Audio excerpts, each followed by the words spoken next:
To change the look and the direction, what we have to do, you have screw here 1 2 3 4. Open all the screw one by one. After opening the screw, remove this plate, then take the screwdriver. You have this screw, loose it.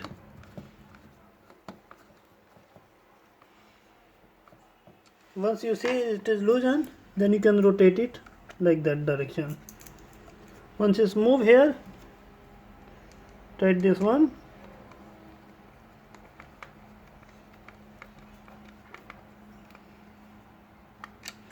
Once it's tight, you can see it is working fine. Maybe if you need little bit tight, you can do that.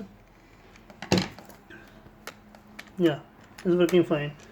Once you complete this process, you can put the plate back.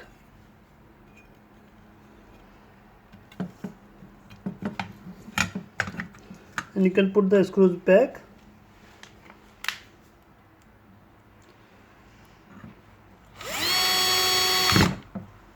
Like that, alright.